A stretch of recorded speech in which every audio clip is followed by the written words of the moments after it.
আসসালামু আলাইকুম রহমতুল্লাহি ওবারাকাতুহু। বন্ধুগণ, অত্যন্ত গুরুত্বপূর্ণ কিছু আলোচনা আমরা সকলেই শোনার চেষ্টা করব ইনশাআল্লাহ। যে বলতেছিলাম, অহংকার হচ্ছে পতনের মূল।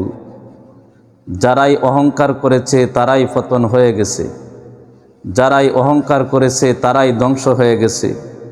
কারণ অহংকার যার ভিতরে আছে তার দুনিয়াও শান্তি নাই, আখিরাতেও শান্তি নাই। অহংকার যার ভিতরে আছে সে অন্যের ভালোটা দেখলেই তার কলিজার মধ্যে খালি আগুন লাগবে।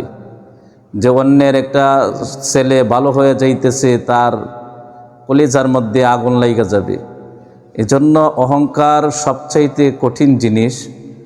অহংকার যার অন্তরের মধ্যে আছে সে কখনো দুনিয়াতে শান্তি পাবে না, সে আখিরাতেও শান্তি পাবে না।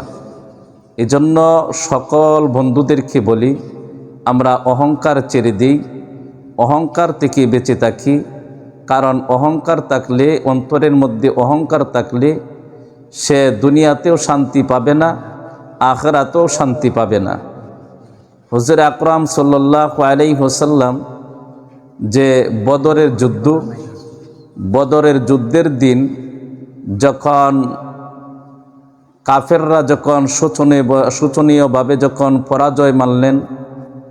পরাজয় হইলেন, এরপরও হুজুর পাক সাল্লাল্লাহু আলাইহি ওয়াসাল্লাম আবু জাহেলের প্রতি কত মায়া। অথচ সেই আবু জাহেল হুজুর পাক সাল্লাল্লাহু আলাইহি ওয়াসাল্লামকে কত কষ্ট দিয়েছেন, কত আঘাত করেছেন, কতভাবে আল্লাহর নবীকে কষ্ট দিয়েছে।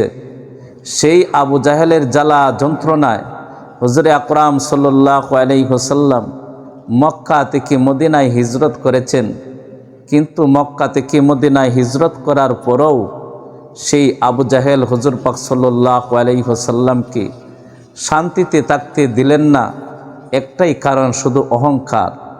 সেই অহংকারের কারণে হুজুর পাক সাল্লাল্লাহু আলাইহি ওয়াসাল্লাম মদিনাতে শান্তিতে থাকবেন, আবু জাহেলের এটা ভালো লাগলো না। শেষ পর্যন্ত করল কি, আবু জাহেল 1000-এর একটি বাহিনী নিয়ে মদিনায় চলে আসলেন বদর প্রান্তরে। হুজুর আকরাম সাল্লাল্লাহু আলাইহি ওয়াসাল্লামের সাথে যুদ্ধ ঘোষণা দিলেন। আল্লাহর নবীকে দুনিয়াতে থাকতে দিবেন না, আল্লাহর নবীর সাহাবীদেরকে দুনিয়াতে থাকতে দিবেন না। এত কষ্ট দেওয়ার পরেও হুজুর পাক সাল্লাল্লাহু আলাইহি ওয়াসাল্লাম আবু জাহেলের প্রতি কত মায়া।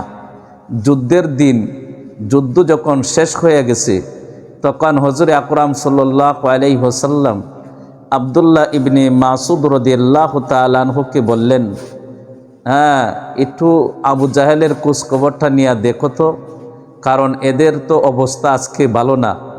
মক্কা থেকে বদর প্রান্তরে আসলো মুসলমানদের সাথে যুদ্ধ করার জন্য, শেষ পর্যন্ত তারা পরাজয়। এদের অবস্থা তো বেশি ভালো না। কাজেই আবু জাহেলের একটু খোঁজখবর নিয়ে দেখো যে তার কি অবস্থা।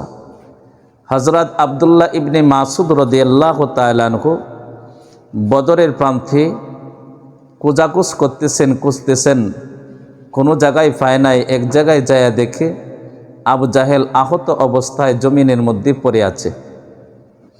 আব্দুল্লাহ ইবনে মাসউদ রাদিয়াল্লাহু তাআলা আনহু বললেন, কি ব্যাপার, আবু জাহেল নাকি? আবু জাহেল কি আব্দুল্লাহ ইবনে মাসউদ রাদিয়াল্লাহু তাআলা আনহু বললেন, আবু জাহেল নাকি এখানে পড়ে আছেন? তখন আবু জাহেল বলতেছে যে, কি হয়েছে? তোমরা তো একজন নেতাকেই মারছো, এটা তোমাদের গৌরব যে আমি একজন নেতা, আমার মতন নেতাকে তোমরা মারতে পেরেছ, এটা তোমাদের একটা গৌরব।